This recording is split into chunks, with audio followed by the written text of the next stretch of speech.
The Republican Secretary of State of Montana left Vice President Harris off of the electronic ballots for overseas and absentee voting. Oops. The Georgia Republican Party is making election and count ballots. Pennsylvania GOP is trying to toss mail-in ballots, and North Carolina, the Republicans in North Carolina, I should say, are trying to prevent students from using the university's digital IDs. So, which party is it exactly that's trying to steal this election? Let's dive in.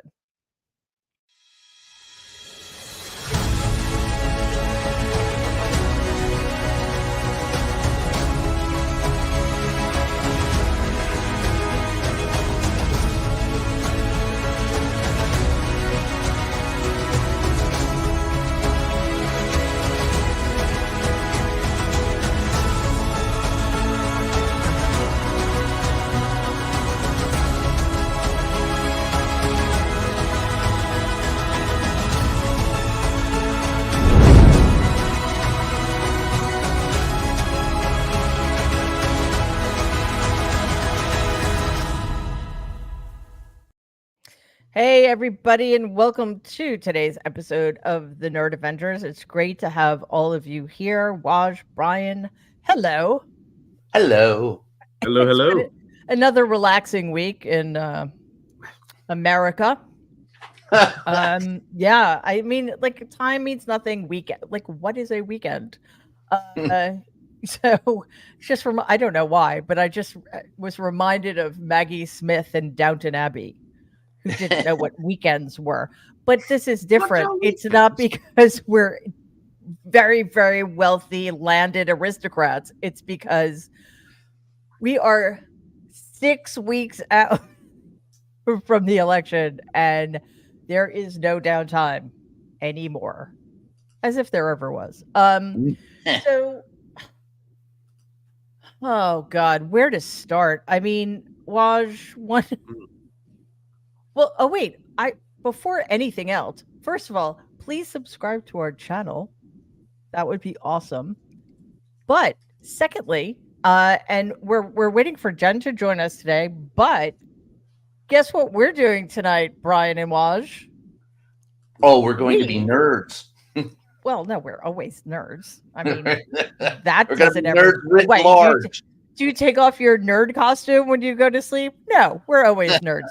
No, there's this phenomenal event that's being hosted by Linda Carter, the awesome Linda Carter, who is Wonder Woman, who, quite honestly, I think just broke through that ceiling for a lot of women and girls back when her show was on.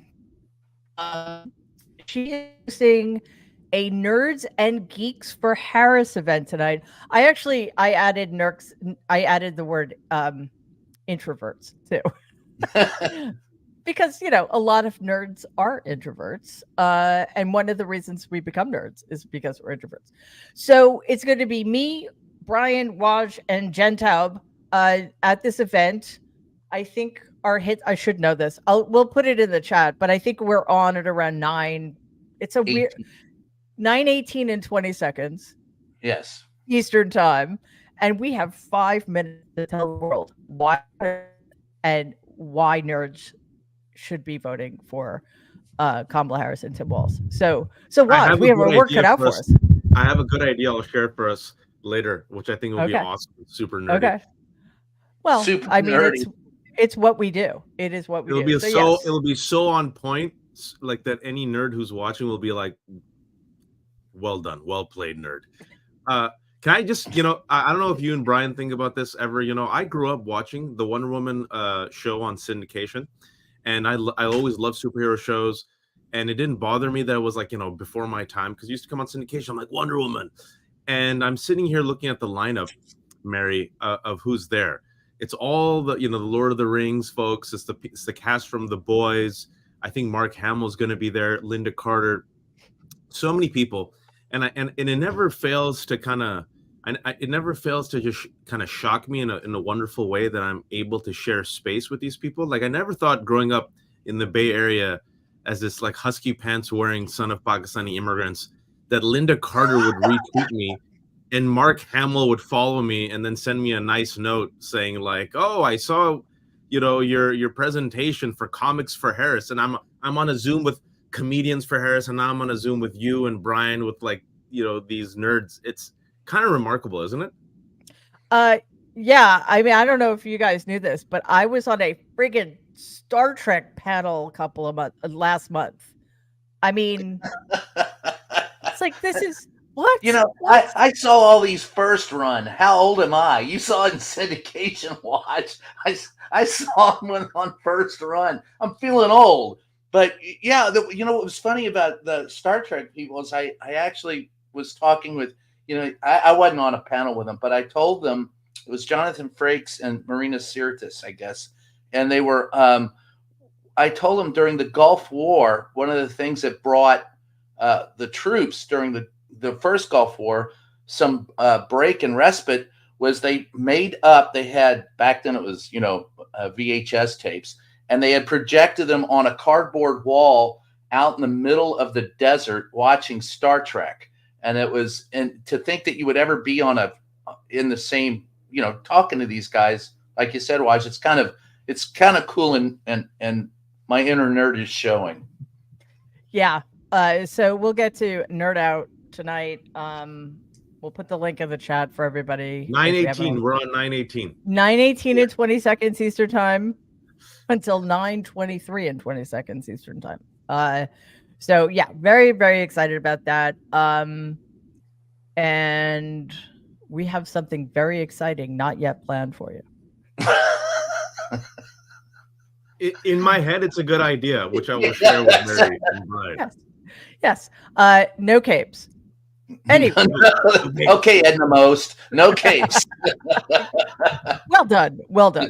Okay, so seriously, it is we have to come back to Earth, yes. Earth 1, sadly. Because I mean, Jesus, the hits just keep on coming. As I mentioned at the top of the show, the Republican attempts to steal this election are rampant. Excuse me. And, in very important states, maybe Montana, not so much, but how dare you, Montana Secretary of State, leave one of the two major candidates off the ballot for overseas and absentee voting. But, I didn't mention Nebraska because it looks like the attempt by some Republicans in that state to change the way they divvy up their electoral college votes is not going to work. And it's a little in the weeds, so I don't want to get too much into that. But, let's just take a look at what's happening in Georgia, for example, if we could play that clip.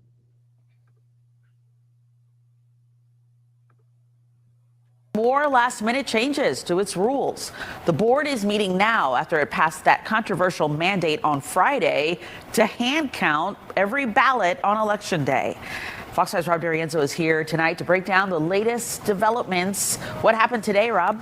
Hey there, good evening, Christine. Well, 6 weeks from Election Day, the State Board of Elections is still talking about changing the rules. Today, it advanced a change that would require counties to provide ballot scans within 72 hours. As you mentioned on Friday, it mandated the hand counting of every single ballot cast on Election Day, and there are a lot of concerns that could cause chaos.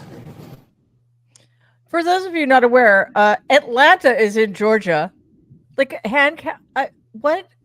Brian, this is obviously a way, and one of the things that drives me crazy is we've seen this before. We saw definitely in 2020, a little bit in 2016, but I don't want to go back that far. In 2020, Donald was pre-rigging the election. He was claiming that if he lost, it was going to be stolen. Yeah, I can't go back to Hanging what Chads in I 2000. was in Come on. a deep depression for like 2 months after that. So, it's past this prologue. The difference, of course, and this has always been the danger, is that we are essentially in a position where there's so much uncertainty being sown. And this has always been the worst thing about it, that people are losing faith in free and fair elections. And it's all because of one person and one party. So we can't pretend that It's one person. well, no, but now it's that no saying it he was advantage of it, but now they're organized. Yeah. It is At the urging of that one legislators, person. it is You're right. secretaries of state. So when 3 election deniers, 3 people who believe that Joe Biden lost the 2020 election, trying to jerry-rig everything on Donald's behalf.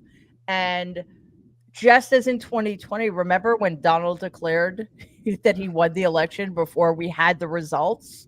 Yeah, I asked that question. Yeah. And then 3 days later, we get the results. And now we have at least 70% of Republicans don't believe that Joe Biden won the election.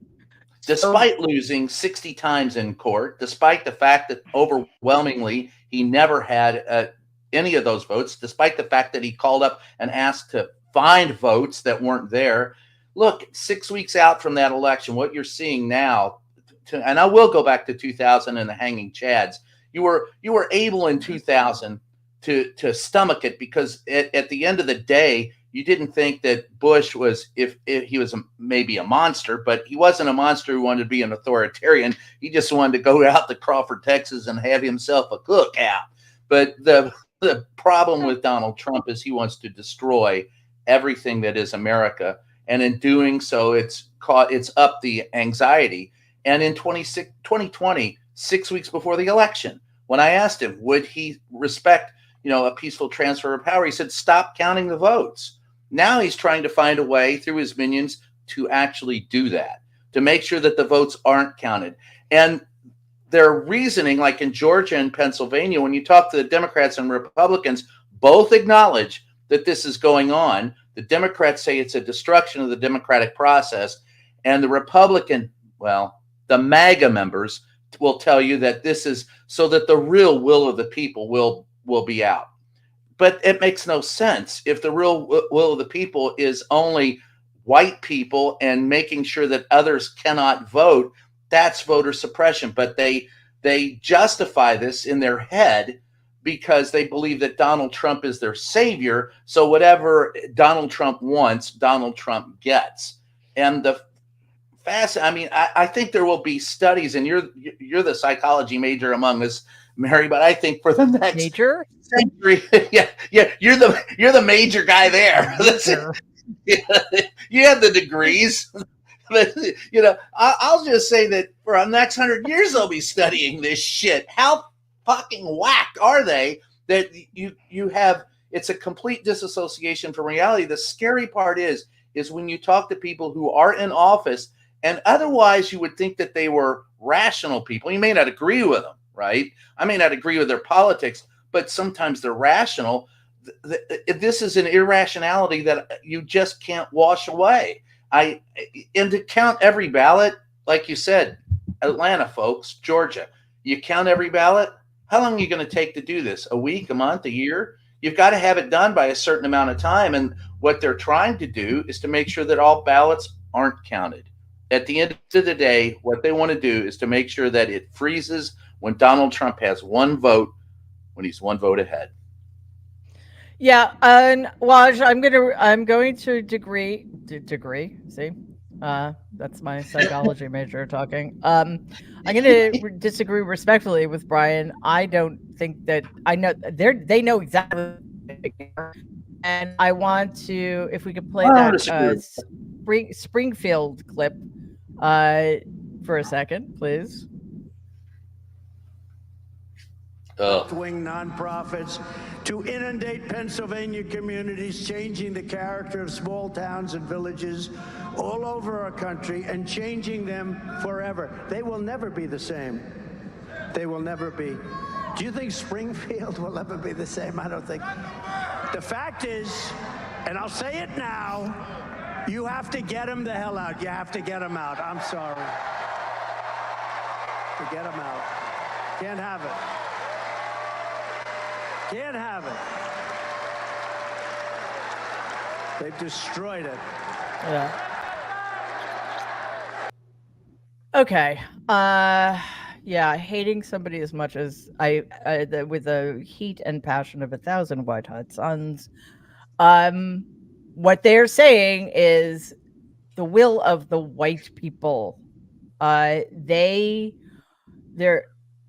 vile, dangerous racism at this point. So now we've gone from Haitian immigrants who are in Springfield, Ohio, who are here legally, to any Haitian American anywhere. And as we know, it never just ends with one population, and they're at risk because of Donald Trump. So watch, the project seems very clear. It's just about protecting the votes of white people and disregarding all of the rest. It's a white supremacist fascist project that has been in play ever since Donald descended the fake golden escalator at his hotel. And when he announced about 9 years ago, folks, it's been almost a decade. That's where time is a flat circle. When he announced he was running for president, I want to remind people that he called Mexicans rapists and criminals. And he also ran on the Muslim ban. And he said, we have to ban all Muslims until we figure out what the hell is going on. And then he said, I think Islam hates us. He lied, spread a conspiracy theory that Muslims were celebrating 9/11, and he saw the footage on television when they've asked him for the past 10 years to produce the footage. No footage, because that shit never happened. At the 2018 midterm election, if you all remember, he only went on one talking point, and that's when he actually had a strong economy, Mary. He said invasion, invasion, invasion, caravan of immigrants, MS-13, Mexicans and Middle Easterners, and he promoted a neo-Nazi white supremacist conspiracy theory called the replacement theory, which says that the Jews are the head of this international cabal, the brains of this insidious, sinister group that is using Black people, women, LGBTQ, Black folks to weaken and replace Western civilization. Folks, that inspired a terrorist to go kill Jews in the Tree of Life synagogue, coinciding exactly that month with that talking point. A few months later, a white man killed Muslims in New Zealand. A few months after that, another white man came and killed Latinos in Walmart, okay? This is what we're dealing with. Mary, myself, Brian, Danielle, we have been warning people for 9 years. We have been diagnosing the problem. We have labeled it. And yet corporate media and many people in the establishment in the Acela track from New York to DC, because it's incestuous, still to this day, Mary, refuse to use the F word, which is fascist, refuse to use the R word, which is racist. I mean, I was thinking about writing an article about this. About the L word, lie. And lie. That we don't, Falsehoods. You know, yeah. Mary, I'm glad you played that clip, especially as we're talking about how Republicans and MAGA are going to cheat, and it's very deliberate. He said that yesterday. He told them to go back. These are legal Haitians who came here on temporary protected status thanks to George Bush, the daddy. In the last 34 years, that community has said that thanks to these immigrants, that community got revitalized, right? Exactly. Economic boon. Foreign-born immigrants are less prone to violence than people who are native-born. The lady who promoted the lie of her cat being eaten found the cat in the basement, then apologized, and the last week said, I'm so horrified by this lie that has taken off. I'm sorry. Donald and his team, and this is the Wall Street Journal, folks. You know that bastion of liberal thought, Wall Street Journal? Yeah. Last week, Wall Street Journal did great reporting and said that Donald and his team were informed before the debate, where he got destroyed by Kamala, that the Haitian lie was a lie, debunked. So they knew it was a lie. What did Donald do when he was getting just beaten up by Kamala Harris? Resorted back to the lie, said it again yesterday. Over the weekend, folks, something that should be headline news. If God forbid a Democrat did this, this would be the news until the end of time. Donald Trump spoke in front of Jewish Americans, this pro-Israel organization, and said if he were to lose in 2024, he would blame the Jews. Let's play that clip and then talk about it on the other side. But I will put it to you very simply and gently. I really haven't been treated right, but you haven't been treated right because you're putting yourself in great danger, and the United States hasn't been treated right. So if I don't win this election, and I've been very good, they say Trump's been right about everything. I've been right about a lot of things. Nobody says Even that. Ted will admit that. He I've been says right they about say a it lot about of me. things. A lot of things that a lot of people said, no, that won't happen, but a lot of bad things happened, and some good things I've been right about, too. And I only want to be, so I'm not going to call this as a prediction, but in my opinion, the Jewish people would have a lot to do with a loss. If I'm at 40%, if I'm at 4%, think of it, that means 60% are voting for Kamala, who in particular is a bad Democrat. The Democrats are bad to Israel, very bad. They'll never change because they have a section of their party now which has become amazingly and quickly very powerful vote-wise. I mean, Chuck Schumer is a Palestinian. Who would have thought that was going to happen? What the hell happened to him? I saw him the other day. He was dressed in one of their robes. That'll be next. All 10 of them. Yeah. All 10 of them. Okay, you know what?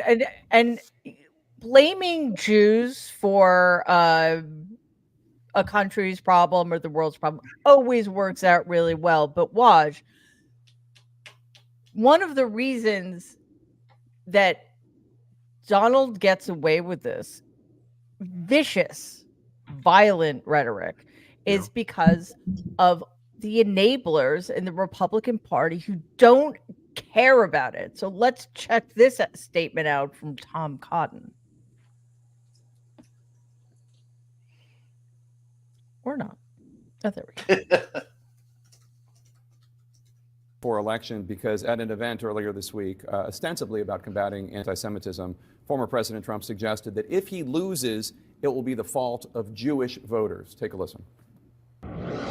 Any Jewish person that votes for her, especially now, her or the Democrat Party, should have their head examined. If I don't win this election, and I've been very good, they say Trump's been right about everything. In my opinion, the Jewish people would have a lot to do with a loss.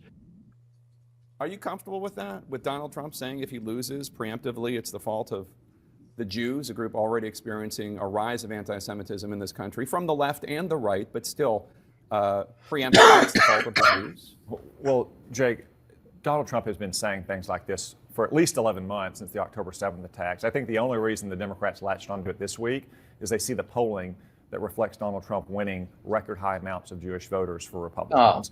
The point he's been making all along is that any Jewish voter, Christian voter, or any other kind of voter who cares about Israel, who cares about a relationship with Israel, should not vote for Kamala Harris and Joe Biden. Joe Biden has not backed Israel very much over the last 11 months. Kamala Harris has been much worse. She treats him she treats Benjamin Netanyahu like a school child. She's an assistant principal who's constantly scolding him. She didn't even perform her constitutional duty to preside over the joint session of Congress when he spoke to Congress. So, but I'm not talking about Israel. I'm talking about American Jewish voters. The American Jewish Committee said, quote, whoever a majority of the Jewish community votes for, Jews, roughly 2% of the U.S. population, cannot and should not be blamed for the outcome of the election. Setting up anyone to say we lost because of the Jews is outrageous and dangerous. Thousands of years of history have shown that scapegoating Jews can lead to anti-Semitic hate and violence. That's the nonpartisan American Jewish Committee. I've never heard you say anything like that. If we lose, it will be the fault of the Jews. But Jake, thanks, Donald Jake. Trump, again, has been saying for months that anyone who cares about Israel, anyone who cares about the fate of the U.S.-Israel alliance should vote for him. They shouldn't vote for Kamala Harris because Kamala Harris has consistently been the most anti-Israel voice in this administration. You keep talking about Israel. I'm talking about Jewish voters who vote for any number of reasons on any number of issues. And he was at an event talking about combating anti-Semitism here and around the world. When was the last time Kamala Harris spoke at an event about combating anti-Semitism? Her husband is Jewish and is in charge of a group about combating anti-Semitism in the United States. But she's consistently been opposed to what Israel needs to win. No. You know what? I'm sick of him. I am so sick of this ass covering, the lying, all in the service of Donald Trump's hatred of everybody who's not white, Christian, and you had a point to make, just to wrap that part of it up. Jake was still too nice because totally. This is nothing new. I want to get back to the original point, just bring it back full circle, and then introduce the Palestinian Jen Taub to our conversation. Is for 9 years, folks, I want to just tell people this. This is the same part and parcel of the replacement theory that has incited violence. This is stochastic terrorism done very deliberately. The targets this week were Jews. It's also been Rashida Tlaib and Maya Berry, the head of the Arab American Union. I don't know if you saw that. We're going to play that. We're going to play that clip. So it's Arabs, Muslims, Jews, Haitians, Black people, LGBTQ. You all seeing the pattern here? It's the two things that they have left. They know they're losing. They're freaking out. So they want to cheat. They tried to cheat in Nebraska. For right now, we got a reprieve. They're cheating actively in Georgia. They're going to cheat, as much as they can leading up to the election with 2 months left. And violence, deliberate stoking of violence against our most marginalized communities. It's stochastic terrorism, racism, lies, and cheating. And the question that I have, this is nothing new. This has happened for 9 years. It led to a violent insurrection. When, oh when, Mary, will our establishment finally use these words to describe this movement and warn the people about the threat that is down the pipeline? Not down the pipeline, that is happening right now, because those Haitian immigrants are under siege in Springfield, Ohio. They are. And Jen, first of all, it's so great to see you. It feels like it's been a while. So we're really happy you're here. I do want to play. We're working on getting that clip, which just, I know it shouldn't shock me, but it still shocked me, just to broaden this conversation a little bit. But I think, we have all of us been using the term stochastic terrorism, particularly when it comes to Donald Trump, because he is the most powerful Republican in the country. It's shocking and disheartening that he still has as much power as he has. But I think, that term requires explanation. I think at this point, it's fair to call people like Donald Trump, J.D. Vance, Tom Cotton, and their ilk domestic terrorists. They are domestic terrorists. They are purposefully targeting an American community. Okay, so Jen, I want to play this clip of I can't believe this guy is a senator, but John Kennedy from Louisiana, who, by the way, has a master's degree from Magdalen College in Oxford. And I'm telling you, most Americans who saw how Magdalen was spelled would not know that it's spelled Magdalen, but Kennedy knows because he went to flippin' Oxford, for God's sake. So he pretends to be a good old boy, hick. And that was on full display during his questioning of a Muslim American woman, which should have had him censured and removed from the Senate.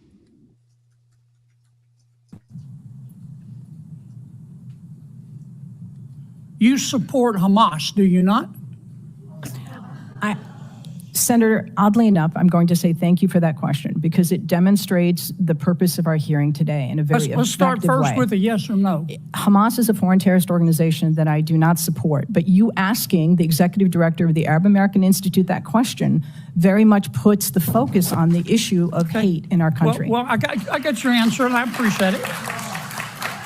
What is the, you support Hezbollah too, don't you? Again, I find this line of questioning extraordinarily disappointing, Senator. That you have Arab American constituents that you represent in your great state. Yes, ma'am, I understand that, but my time's limited, and I apologize. But is that a yes or a no? A yes or no question to do I support Hezbollah? The answer is I don't support violence, whether it's Hezbollah, Hamas, or any other entity that invokes it. You can't bring yourself to say no, can you? No, I can say no. I can say yes. What I can say is your line of questioning. Do you support or oppose Iran and their hatred of Jews? Again, I'm going to emphasize Iran, Hezbollah, Hamas, none of them is going to, this discussion. You can't bring yourself to say no, can Sir, you? I don't support. It's real simple. Excuse me, I'm going to, if I may, as a Muslim woman, sir, I'm going to tell you I do not support Iran. But what I will tell you is that this conversation. I'm running out of time. I'm sorry. You called our decision to cut funding. Actually, we missed the You missed that last line. We missed the last line. You called our decision to cut fund. Well, first, what's the United Nations Relief and Works Agency? I want to play this out. UNRWA, which is the institution that exists to provide services and aid to the nearly 6 million Palestinian refugees. And you called our decision to cut funding for them, quote, an incredible moral failure, close quote. That is absolutely correct. But again, I would suggest that conversation is about foreign policy. We did that because 9 UNRWA staff members were fired for actually helping Hamas on October 7th. Isn't that the case? I don't believe that that's correct in terms of... Let me ask you one more time. You support Hamas, don't you? You support UNRWA and Hamas, don't you? Sir, please. I think it's exceptionally disappointing that you're looking at an Arab American witness before you and saying you support Hamas. You know what's disappointing to me? I do not support Hamas. Bring yourself I do to not say support Hamas. You don't support UNRWA. You don't support Hamas. You don't. I was very clear in my support for UNRWA. Hezbollah, and you don't support Iran. You should hide your head in a bag. Your time is yeah, your time is expired. His time was long expired. I mean, Jen, this is what it is. They don't hide it. They don't care. I mean, that could have been in the 30s. That could have been in the 30s, the 40s, the 1910s, the 1920s. The fact that we have to live with people like Senator John Kennedy and his disgusting, dangerous racism and Islamophobia, hatred they promote on a daily basis, it is no wonder that it feels like everything is at stake here. So it is entirely disappointing on so many levels. Let me just first say she repeatedly said that she did not support Hamas, that she did not support Hezbollah, and that she did support UNRWA, this UN agency that has been around since the late 1940s to help Palestinian refugees. She made it very clear, and I think he knew what he was doing. He was going for the soundbite. He was going to repeat it so many times so that she didn't keep saying no, no, no, no, no, and then he would have her answer and he would cut it to make it look like she was being evasive. We know how this game is played, right? It might as well be AI because it is artificial what he is doing. Now, in terms of how disappointing it is, these things can be compared. I want to connect what happened with Tom Cotton to what just happened with Kennedy. And that is speaking to an American, or with Donald Trump too, speaking to Americans and suggesting that their interests are more aligned with something happening overseas, even if they care about what is happening overseas. And also the prejudice of saying you are a member of a group, and if anyone who is also a member of the group does something wrong, then the whole group is tainted and you should denounce the whole group, right? We see that. And I want to speak to first the Jewish piece, but I feel like it's all together. But I want to speak specifically to, Cotton says, why are people just getting upset now? Okay, no. We've been talking about this for years. And also, Donald did something different in this speech, where he's specifically saying, if I lose, it's you, which puts a target on our back. And on the one hand, I would like to say, I hope it's my vote. I hope it's my vote as a Jewish woman. And I'd also like to say there's a lot of racism happening here, because what he's actually doing is he looks at Jews as if we are white. And of course, there are a lot of Jews who are not white and who don't identify as white. And there are a lot of Jews like me. I don't think of myself as white, but I have white privilege. Okay, that's just a fact. And but his real issue here is all about the votes. And I just want to make it clear, people don't realize this. Only, people say only 7.5 million people are Jewish. And you might say, that's not possible.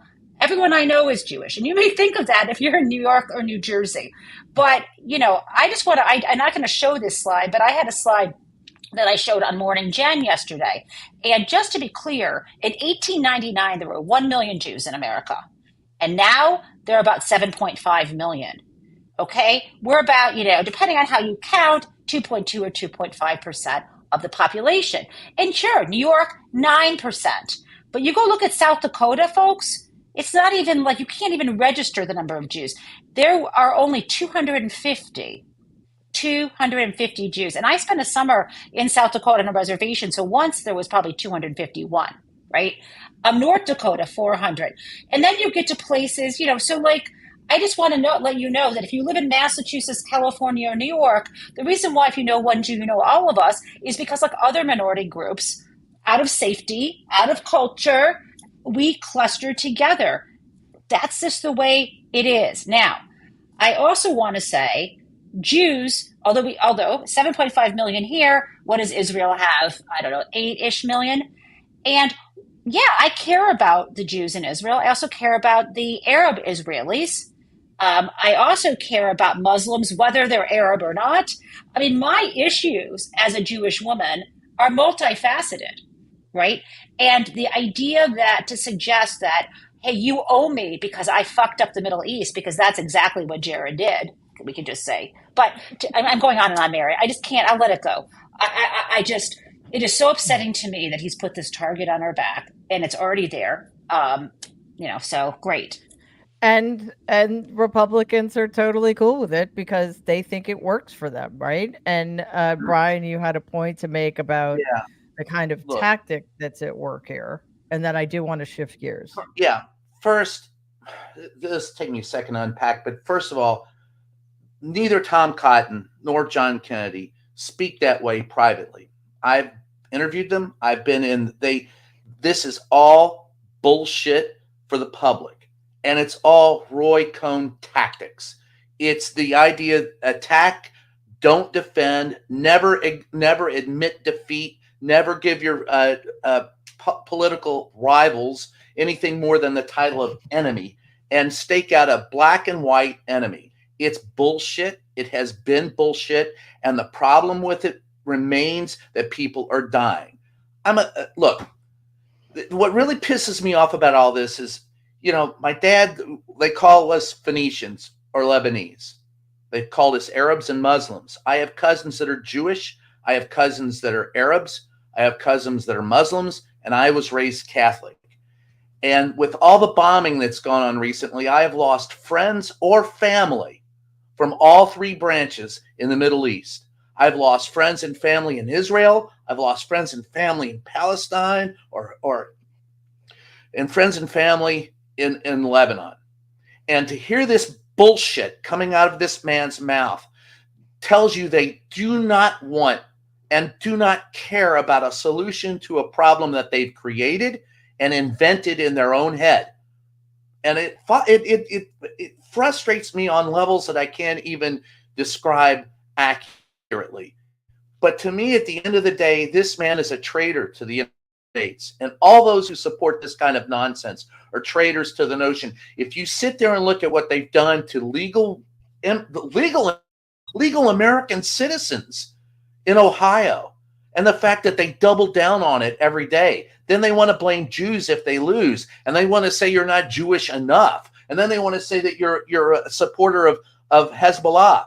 Man, we're all people just trying to get along, and they are only the people who want to divide and conquer. And it frustrates me, and it angers me, and it makes me very sad. Do not allow this crap to continue. We've talked about it for 9 years. We've talked about it since, like Wide said, since he walked down the faux, golden stairs. The fact of the matter is, we know you have to get. I'm tired of just go vote. Get your butt out there and make sure this and energize your family and your friends and let them know that this is not about Democrats and Republicans. It's about justice and democracy. Sorry, rant over. No, listen, it's hard to believe that things still are so bad and actually are worse. And one of the things that I've been thinking about is how frustrating it is in some ways to appeal to people's self-interest, because it shouldn't matter who's being attacked. It should just matter that they're being attacked.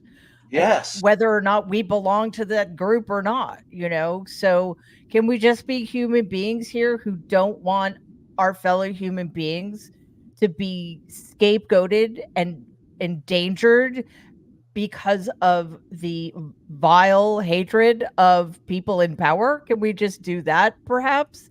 And there was a headline, it was in the Times of the Post the other day, that now that the Taliban in Afghanistan is restricting men are wishing they had done something sooner. Like, oh, okay, let's not wait. All right, because whether you feel it or not, whether you recognize it or not, what's happening does affect, whether it's in Springfield, Ohio, or in Pennsylvania, or anywhere else in this country. It does impact all of us. It does have a profound impact on our lives and on our futures.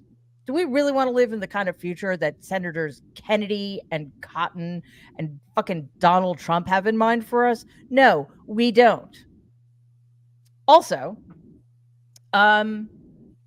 women and men who care about women. Do you really want this? Let's look at what Donald has to say about how he's just going to make everything better for women. Because I am your protector. I want to be your protector. As president, I have to be your protector. I hope you don't make too much of it. I hope the fake news doesn't go, oh, he wants to be their protector. Well, I am. As president, I have to be your protector. I will make you safe at the border, on the sidewalks of your now violent cities, in the suburbs where you are under migrant criminal siege, and with our military protecting you from foreign enemies, of which we have many today because of the incompetent leadership that we have. You will no longer be abandoned, lonely, or scared. You will no longer be in danger. You're not going to be in danger any longer. You will no longer have anxiety from all of the problems our country has today. You will be protected, and I will be your protector. All right. Ew. Well, you know No, what? thank you. No, thank you. Thank you, Mika. I forgot you were going to put in your 2 cents. Women, the best way to stay safe: never be alone in a room with Donald Trump. There you go. Waj, what in holy hell? The adjudicated rapist is going to protect all of the little women out there. What century are we living in? And what is wrong? Is it just that there's so much misogyny internalized? And otherwise, is it just that he wraps that creepy and terrifying message up in the fear mongering? What is happening? I just can't. So I don't want to be a broken record here, but it's all very deliberate. And the reason why it appeals to the base is because he's playing with a white Christian nationalist, white supremacist, fascist playbook.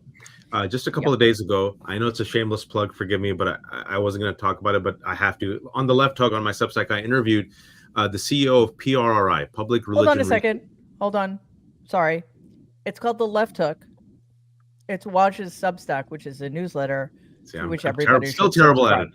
Well, I was talking to the CEO of Public Religion Research Institute, Melissa Deckman. PRI is a fantastic organization that does the best surveys and polls about the intersection of religion with politics and culture. They came out with the latest poll about last week. Each poll, I always joke with them, is like just puts fear in my heart. The poll that they came out with, and why it deals directly to what we just saw, is it shows right-wing support for white supremacy.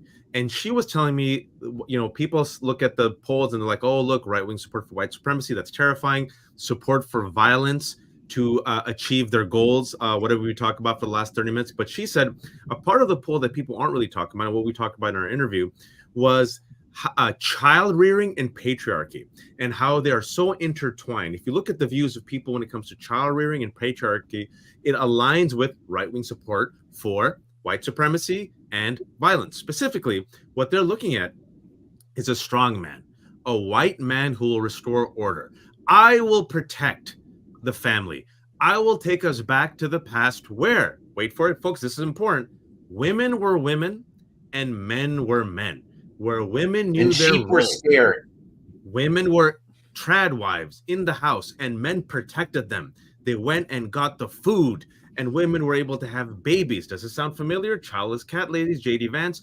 I'm saying this to you all to connect the dots because I've spent so many years on this, right? This is what people don't talk about in corporate media, the ideology behind it. So we sit there and gag and throw up and say, how can Donald, an adjudicated rapist, a person who a jury of our peers said is liable for rape and defamation against E. Jean Carroll, who has nearly 24 cases of sexual assault, who said that his personal Vietnam was avoiding STDs, a person who, when I went visited a Trump rally in 2016, a white woman for Trump openly told me I would not be comfortable sending my daughter to be in a room with Trump, but I'll still vote for him.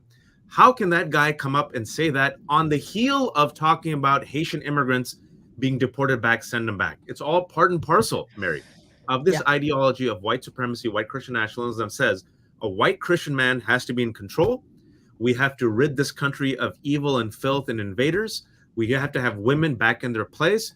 Women and gays and Jews are effeminizing and emasculating men, and we will be the strong men who will come back and be the hunters and gatherers and the real men, and women will be safe finally because of our leadership. Sorry for that rant. I just had to connect the dots. Listen, that's what we need to be doing. That's what is happening, and it's easy to get confused. Like that's what they want us confused. They want us demoralized. They want us scared. And more than anything, I think they want us feeling hopeless because, to see people responding positively to that is, it's sad and it's tragic, actually. So I very quickly, we're running out of time, but speaking of confused, I just want to play this very short clip about Donald. Donald had a problem finding a word, so let's just look at that for a second. Just one? Yeah. Yeah, well, it's a very short clip, so if it were longer, then obviously, all right, no, I mean just one word. He had trouble just finding. this week it was reported that an illegal alien, and you just look at this, what's happening.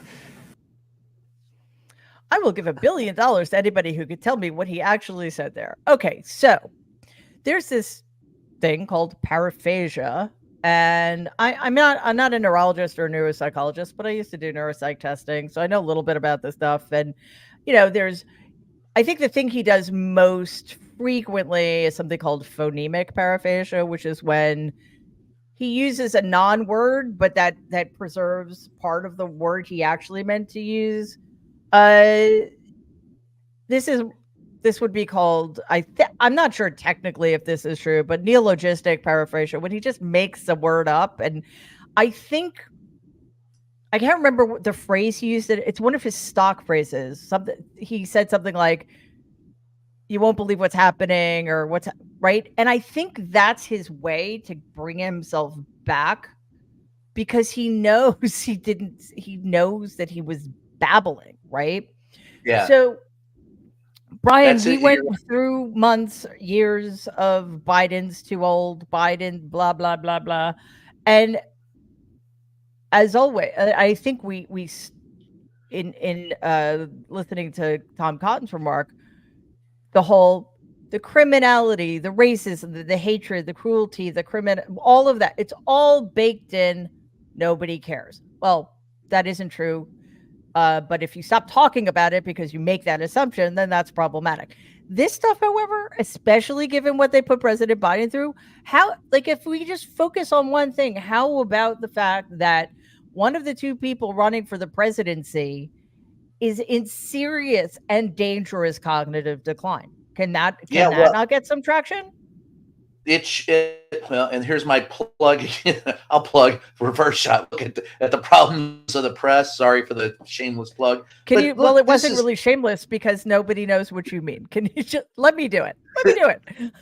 Okay, you can do it. Every week, Brian has an awesome show called Reverse Shot. Check it out on his YouTube channel. See, I can't do it for myself, but I can do it for you guys. Also, subscribe to this. You do it better than me. Thank you very much.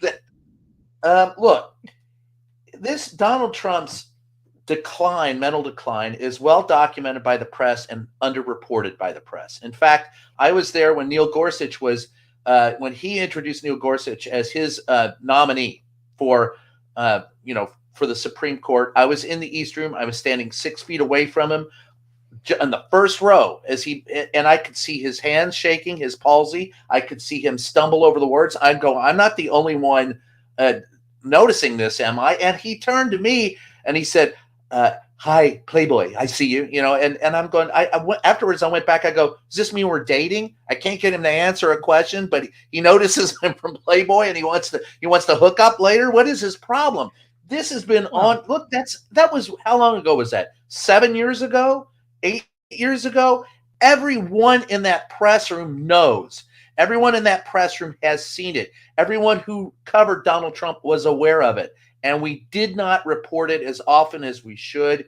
We instead focused on Joe Biden because of the one. And look, admittedly, he did not have a good performance that night, but neither did Donald Trump. When Joe Biden spoke, he spoke facts.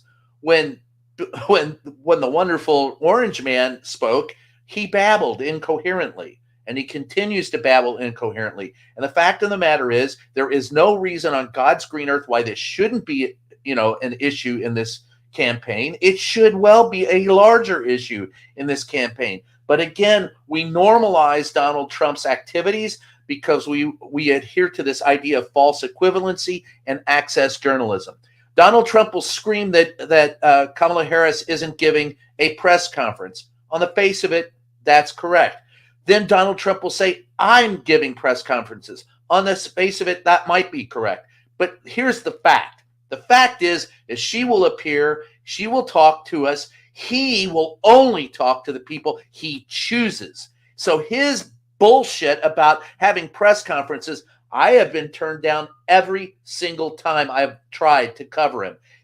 We know there are people in the press pool who know if Donald Trump comes back, we're not getting our hard passes back. We won't be allowed at the White House. Do we report on it? No. Why? You tell me. Talk to the people upstairs. The fact of the matter is, it is a problem. The fact of the matter is, we do not report it. And these are all facts. And the fact is, he is in mental decline and has been for at least 8 years. End of rant. Sorry. Now, listen, Jen, it is just pedal to the metal rants from here on in, because my God, Can I tell you, you're right. This morning I said, speaking of incoherence, this morning I said, I warned people on Gen Top Live, the new name of Morning Gen. I said, listen, we are going hard today on Donald's speech or his rally last night in Indiana, Pennsylvania. We're going hard. And my main rant was this. It was about him and about Marino, who's running against Sherrod Brown. I said, when someone says to you, what's wrong with you? Are you a single issue voter on abortion? Here's what you say. I forgot about Marino. Sorry. I am not a single issue voter, but the issue of abortion rights and reproductive freedom is non-negotiable. It's non-negotiable. It is a deal breaker. I got a lot of other issues. I might be able to bend here or there. But the idea that my bodily freedom is up for negotiation, no effing way. I went off on that. Yeah, because listen, and I think that Democrats should have been doing that for a long time. There are some issues that are totally non-negotiable, and we've seen the way the Democratic narrative about abortion has changed drastically in the last 2 years. So I think, and the other thing about his name is Bernie Moreno, whatever, the guy Moreno who's running to unseat Sherrod Brown. Don't let that happen, Ohioans, please. Jen, why couldn't you have moved to Ohio? Seriously. No, we need you in Michigan too. Wait. There is no bigger rivalry in the planet than Ohio and Michigan. That just doesn't exist. And I'm not just talking about sports. Talking about Louisville and Kentucky. I don't care about this. The sports thing. I know nothing about any of it. And we just want your vote. Hang on 1 second, Watch. Let me just finish this really quickly because one of the things he didn't just say women who care about their bodies and having control over them are single issue voters. He also said, women over 50 shouldn't care about this. Yeah, because we're all selfish assholes who couldn't care less about the rights of other people as if they have nothing to do with us. Like, come on, man. Exactly. It's a big reveal. That's the case. That's a big reveal. Yep. That's a big reveal. But watch, I think that is the case for way too many Americans.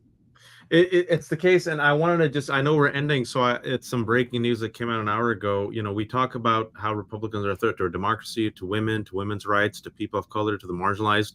Pets are also marginalized. And they're a threat to our pets. Kevin Roberts, the president of Heritage Foundation, killed his neighbor's dog with a shovel and bragged about it to liberals. And guess who else bragged about killing dogs? Kristi Noem. So forget about, it's all projection. All the allegations are confessions. It ain't Haitians who are hurting our pets. You only care because you now have kittens, right? My children ganged up on me. I now have 2 kittens. And the worst timing. I got the kittens 2 weeks ago. They're still alive. No masalas on the kitten. I will not be eating the kittens. Listen, you having pets makes you a better person. It just does. So congratulations. Seriously. You're lucky to have them. They're lucky to have you.